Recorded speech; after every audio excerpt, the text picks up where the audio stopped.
जय हिंद, जय हिंदी। मैं आरती द्विवेदी स्वागत करती हूँ आप लोगों का अपने YouTube चैनल में। जुड़े रहिएगा हमारे साथ।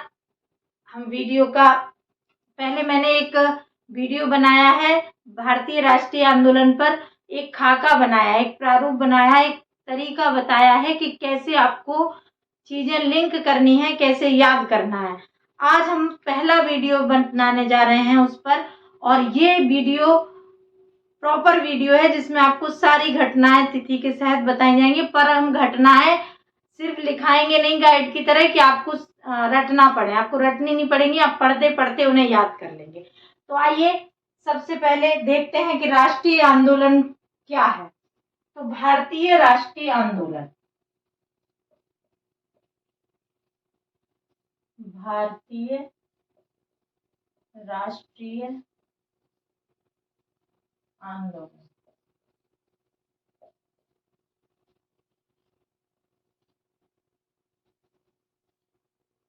जो लोग हमारे वीडियो को देख रहे हैं उनसे निवेदन है कि थोड़ा इसे शेयर भी करते चलें ताकि और लोग भी जुड़ें, तो पढ़ाने में हौसला बढ़ता है। भारतीय राष्ट्रीय आंदोलन, भारतीय राष्ट्रीय आंदोलन को 3 भागों में बांटकर देखा जाता है। कितने भागों में? 3 भागों में। ये हमने पिछले वीडियो में भी बताया था, लेकिन चूंकि अब शुरुआत से बताना है तो बताती हूँ। 1885 से 1905, 1905 से 1920 और 1920 से 1947। ये 3 चरण हैं। प्रथम चरण है, इसे उदारवादी चरण कहा जाता है। क्या कहा जाता है? उदारवादी चरण। तो इसमें अधिकतम किस तरह से आंदोलन होगा? उदारवादी तरीके से। इसको उग्रवादी कहते हैं, उग्रवादी चरण। आप समझ जाएंगे कि जितनी भी उग्रवादी घटनाएं और कांड हुए होंगे वो इसी फेज में हुए होंगे। और ये पूरा युग गांधी जी के नाम है। इसे गांधी युग के नाम से जाना जाता है। किसके नाम से? गांधी जी के नाम से, गांधी युग। उदारवादी चरण 1885 से 1905 तक है। हम अपनी शुरुआत यहीं से करेंगे, ठीक है? कहां से शुरू करेंगे? 1885 से 1905 तक। हमने आपको उदारवादी जो मेन नेता थे उनके नाम भी पिछले वीडियो में बताए थे।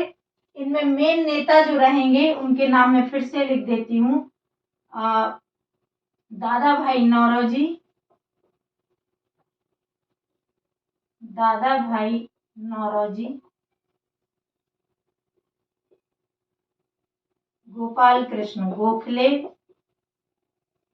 गोपाल कृष्ण गोखले, सुरेंद्रनाथ बनर्जी, सुरेंद्रनाथ बनर्जी, और चौथा नाम है फिरोज शाह मेहता।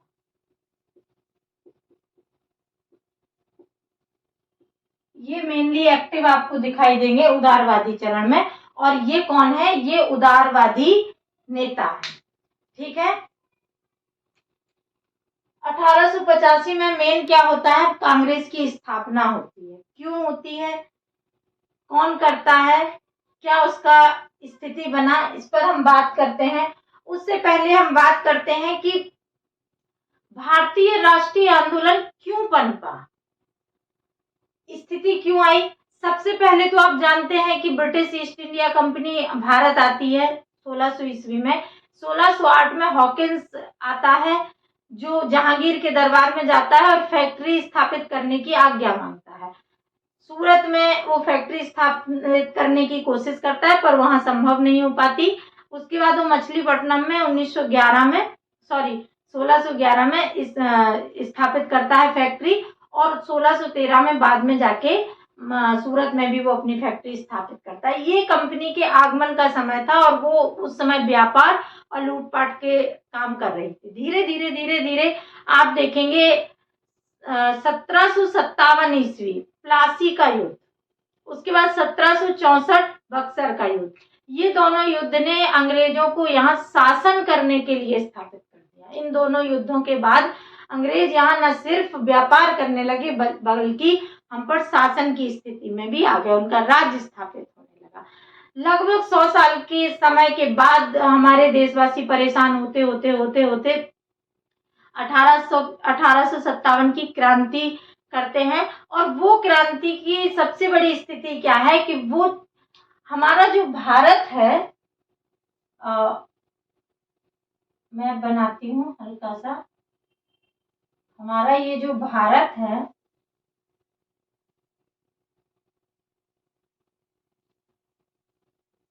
इसमें ये पाकिस्तान भी उस समय शामिल था, उस समय तो म्यांमार वगैरह भी इसमें शामिल था, लेकिन ये जो भारत है ये हमारा उस समय अखंड भारत नहीं था।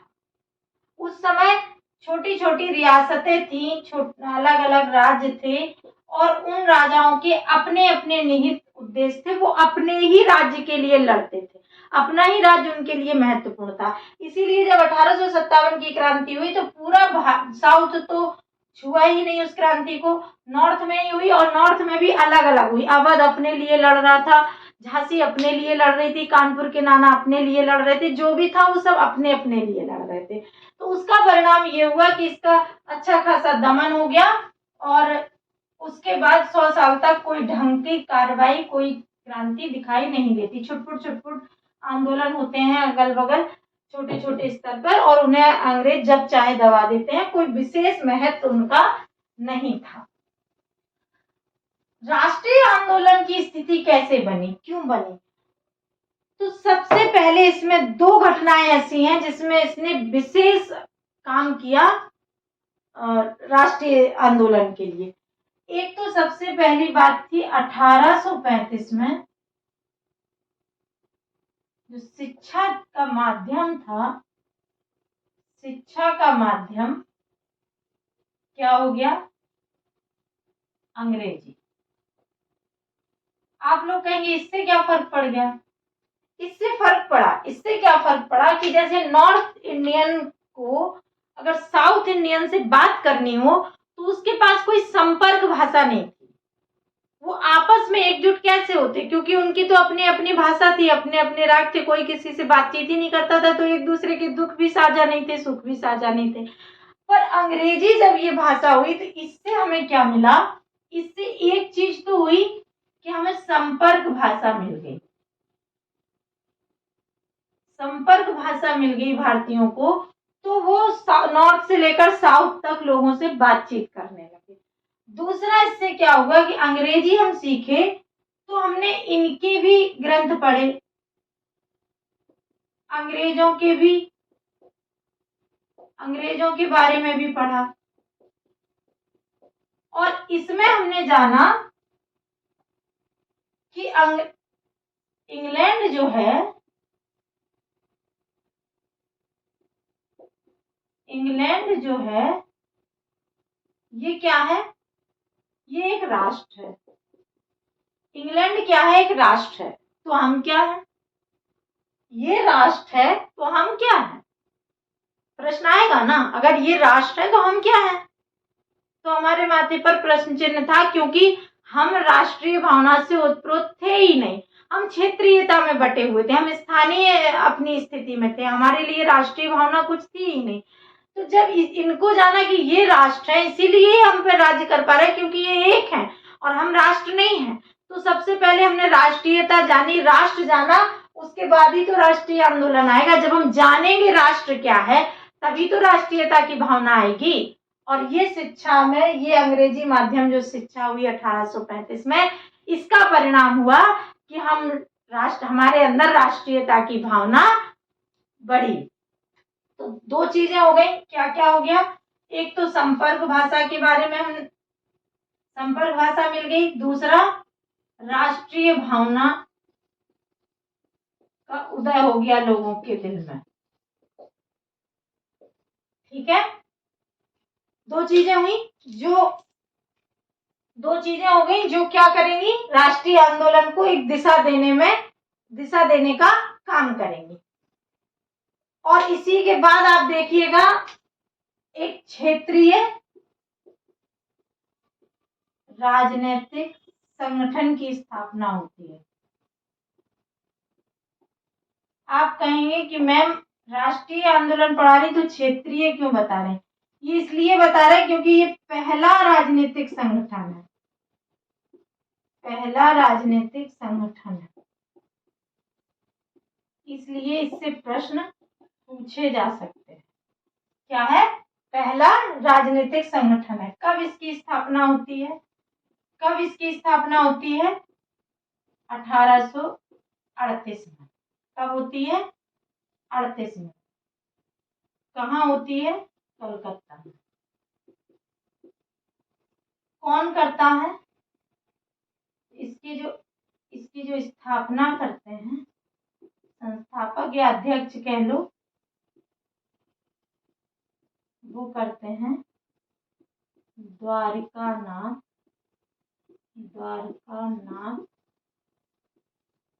टैगोर। ठीक है, द्वारकानाथ टैगोर। और अगला, इसके सदस्य कौन कौन है? इसके 3 सदस्य आपको मिलेंगे, यहाँ दिखाई दे रहा है। 3 सदस्य मिलेंगे आपके, राधाकांत देव,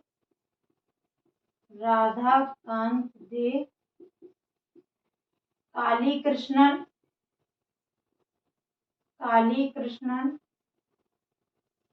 और प्रसन्न कुमार टैगोर। इनके नाम, चूंकि ये पहला संगठन है इसलिए इसको ये याद रखना पड़ेगा आपको। 35 में क्या होता है? आपको ये डेट याद रखनी है। 35 में क्या होता है? शिक्षा को अंग्रेजी का माध्यम बनाया जाता है। उसके बाद पहला राजनीतिक संगठन बनता है 1838 में। कब बनता है? 1838 में। कहाँ बनता है? कलकत्ता में। अध्यक्ष कौन है? द्वारकानाथ टैगोर, यही इसकी स्थापना करते हैं। सदस्य कौन है? राधाकांत देव, काली कृष्णन, प्रसन्न कुमार टैगोर। इन्हें याद करना बहुत आसान है। ये देखिए राधा कृष्ण से जुड़ी चीजें हैं। राधा कृष्ण प्रसन्न है, कहाँ? द्वारका में। राधा कृष्ण कहाँ होंगे?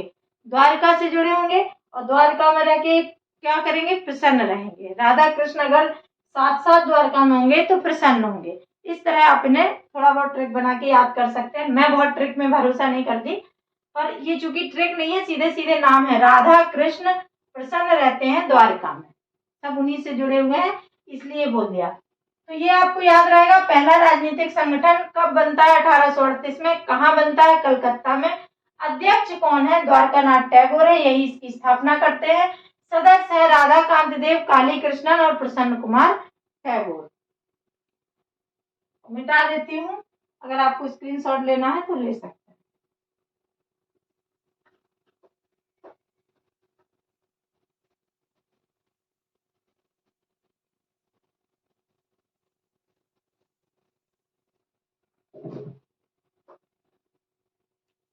इसके बाद अब आएगा कांग्रेस की स्थापना की पृष्ठभूमि। ठीक है, अब होगी कांग्रेस की स्थापना। कांग्रेस के बारे में जान लेते हैं। कांग्रेस का जो शाब्दिक अर्थ होता है वो संस्था ही होती है। शाब्दिक अर्थ संस्था। ये संस्था क्या करेगी? सरकारी नीतियों पर विचार करेगी। सरकारी नीतियों पर विचार विमर्श।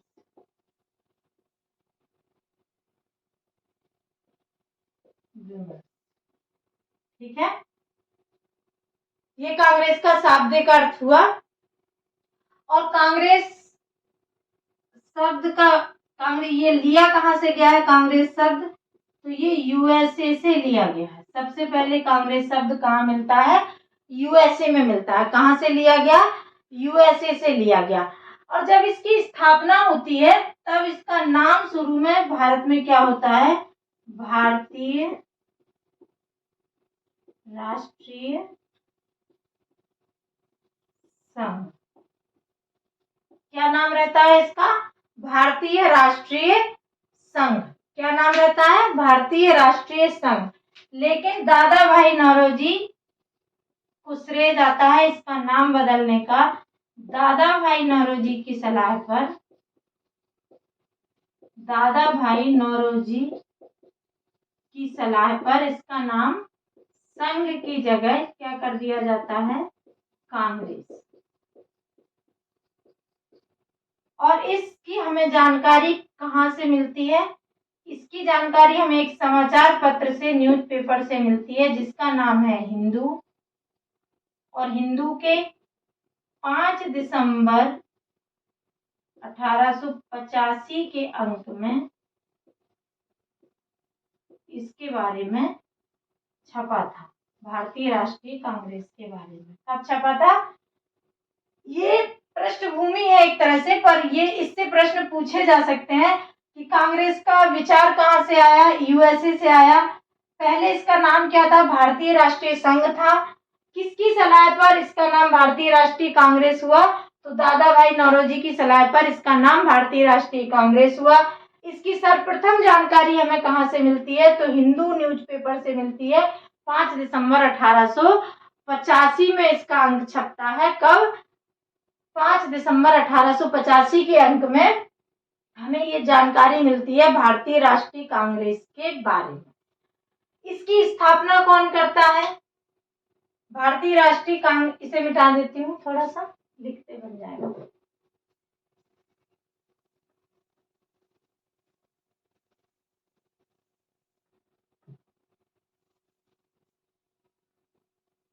भारतीय राष्ट्रीय कांग्रेस। कब इसकी स्थापना हो रही है? 1850 में। कौन कर रहा है?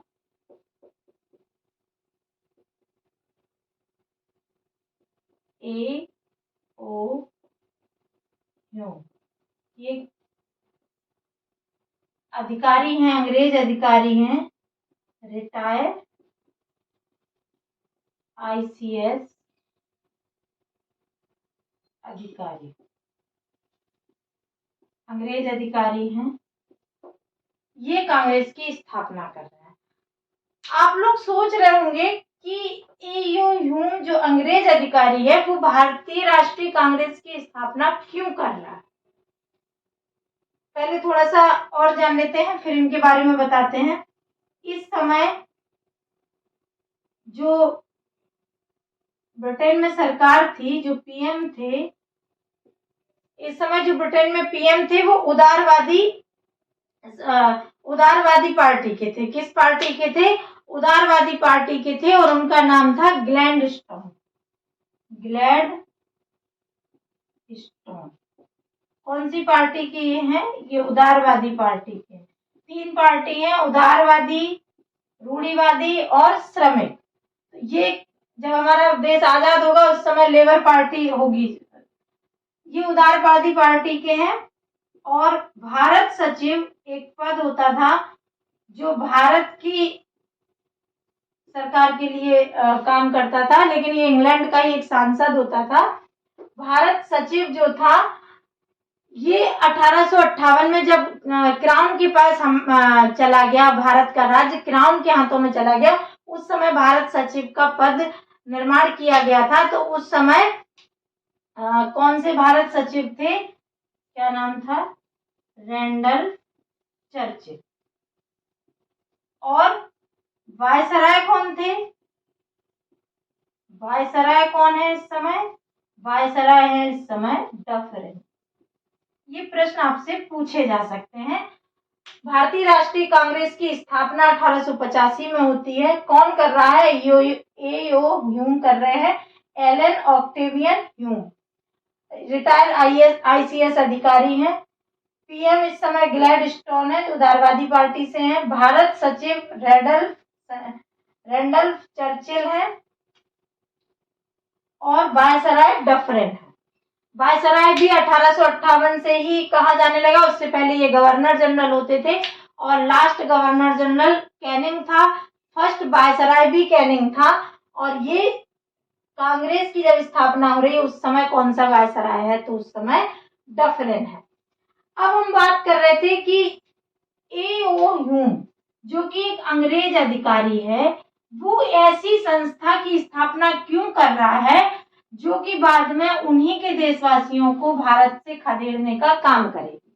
ऐसी कोई संस्था अंग्रेज अधिकारी भारत में क्यों स्थापित कर रहा है जो उसी के देश के लिए नुकसानदायक साबित होने वाली, क्यों ऐसा कर रहा है? तो इसके पीछे रीजन जो है वो है इनके एक मित्र हैं, कह रही हूँ मित्र थे, सहकर्मी भी कह सकते हो, सहकर्मी भी थे और इनके जीवनीकार। उनका नाम था William Wedderburn. William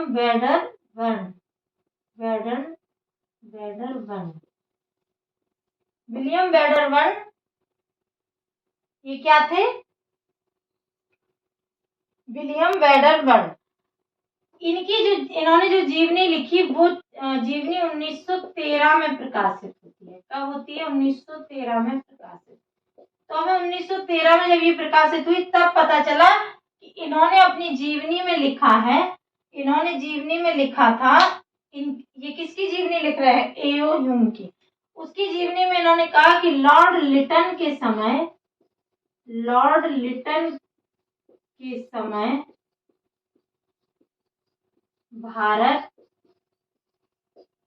Bharat विस्फोट के कगार पर खड़ा था।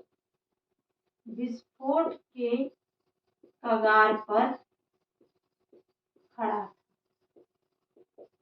कौन कह रहा है? विलियम वेडरवन। क्यों खड़ा था? लिटन की नीतियां कुछ ऐसी थी जिसके कारण ऐसा हुआ। क्या नीति थी लिटन की ऐसी जिसके कारण विस्फोट के कगार पे खड़े होने का मतलब हुआ कि भारत ऐसी स्थिति में था कि भारत में किसी भी वक्त विस्फोट यानी कि जनता का आक्रोश उगलकर सामने आ सकता था और एक बड़ी क्रांति के रूप में आ सकता था। उसके डर से ये क्या करते हैं? ए.ओ. ह्यूम राष्ट्रीय कांग्रेस की स्थापना करते हैं। ये क्यों ऐसा करते हैं कि ये किन्हें ऐसा प्लेटफॉर्म दे दें कि भारतीयों का जो आक्रोश है वो विचार विमर्श करके काम करेगा। तो जब हम किसी भी बात पे हम गुस्सा है लेकिन हम अगर उस बात को डिस्कस करेंगे, विचार करेंगे तो हमारा जो आक्रोश है उसका प्रभाव कम हो जाएगा, धीमा हो जाएगा। तो आक्रोश में आकर जनता कोई क्रांति ना करे, इस वजह से ए.ओ. ह्यूम कांग्रेस की स्थापना कर रहे हैं। वरना कोई विदेशी जिसकी खुद की सत्ता उखड़ जाएगी उस कांग्रेस की वजह से, वो ऐसा क्यों करेगा? और सभी कांग्रेस के नेतृत्व में ही आगे सभी आंदोलन और ये सब होंगे, भारत छोड़ो आंदोलन सभी, तो कांग्रेस ही मेन मानी जाएगी जो उसे हटाएगी। तो ऐसी कांग्रेस की स्थापना ए.ओ. ह्यूम क्यों कर रहे हैं? क्योंकि भारतीयों का आक्रोश दबाने के लिए एक प्लेटफॉर्म दे रहे हैं जिस पर कुछ विचार विमर्श हो और उनका गुस्सा ठंडा हो जाए। और चूंकि लॉर्ड लिटन ने ऐसा क्या किया था कि विस्फोट की स्थिति थी, तो देखिएगा इसकी कुछ नीतियां बहुत खराब थी। 1877 में इसने क्या किया? दिल्ली दरबार लगाया। इसे पहला दिल्ली दरबार कहते हैं। ये फर्स्ट दिल्ली दरबार था। 3 लगे हैं टोटल। फर्स्ट ये लगाएगा, कर्जन लगाएगा 1903 में, उसके बाद हार्डिंग लगाएगा 1911 में। तो ये 77 में दिल्ली दरबार पहली बार लगा। किसके स्वागत में, किसके सम्मान में? तो महारानी विक्टोरिया के सम्मान में। महारानी विक्टोरिया के सम्मान में लगता है, जबकि रानी विक्टोरिया कोई भारत नहीं आई थी, लेकिन उनके सम्मान में फिर भी लग रहा था। और ये हमारे लिए दुखद था क्योंकि हमारी स्थिति खाने को के लिए मोहताज हम लोग हो रहे थे और ये खर्चा कर रहे थे, धन का फालतू अपव्यय कर रहे थे हम। इसके बाद ही 1877 में एक और काम होता है। आईसीएस की जो परीक्षा होती थी इसकी आयु सीमा घटा दी। क्या करता है? इसकी आयु सीमा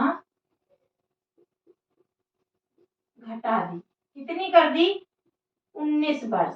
ये अधिकतम आयु थी 19 वर्ष, जो 21 वर्ष से घटा के 19 वर्ष कर दी गई।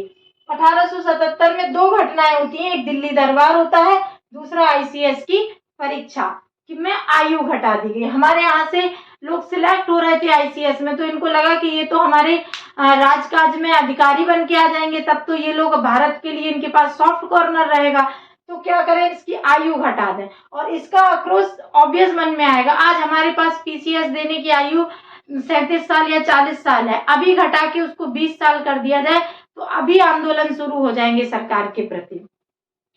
तो उस समय 19 वर्ष कितनी कम आयु रही होगी, या अधिकतम आयु 19 वर्ष है।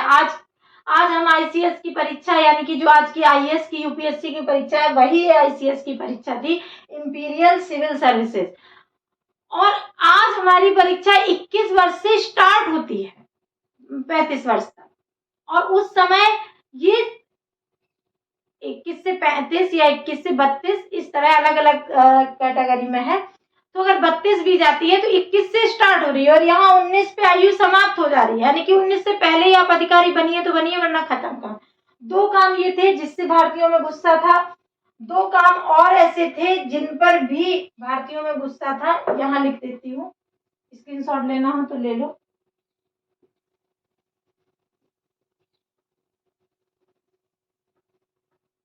दो काम इन्होंने और ऐसे किए थे। ये 1877 है, 77 में दो काम है, आईसीएस की आयु घटाना और दिल्ली दरबार। इसके बाद 1878 में जो करते हैं, 1878 में भी क्या लाते हैं रिटर्न,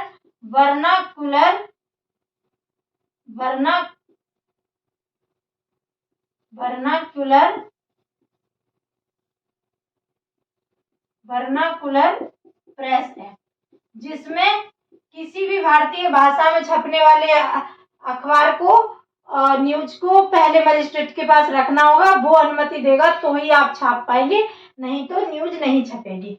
ये एक एक्ट था। दूसरा 1878 में ही एक और एक्ट आया, आर्म्स एक्ट, जिसमें भारतीयों को हथियार रखने की अनुमति नहीं मिलेगी।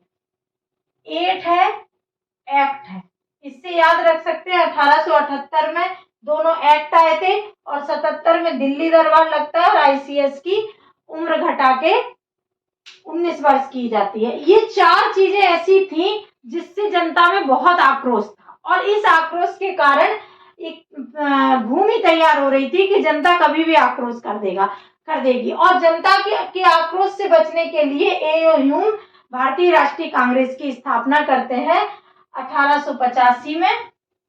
कब करते हैं, 1885 में पहला अधिवेशन होता है इसका, कांग्रेस का पहला अधिवेशन होता है बम्बई में,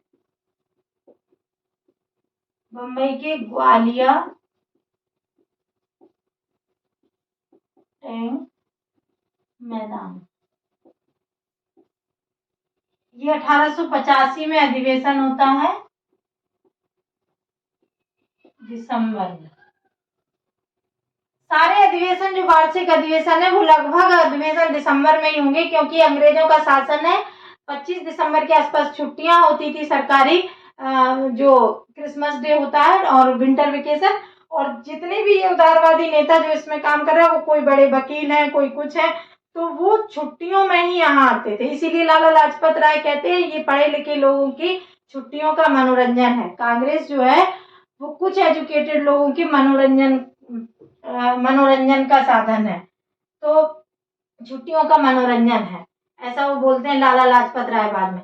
1885 में स्थापना होती है, और इसमें 72 सदस्य शामिल होते हैं। 72 सदस्य शामिल होते हैं, और जो इसमें शामिल नहीं होता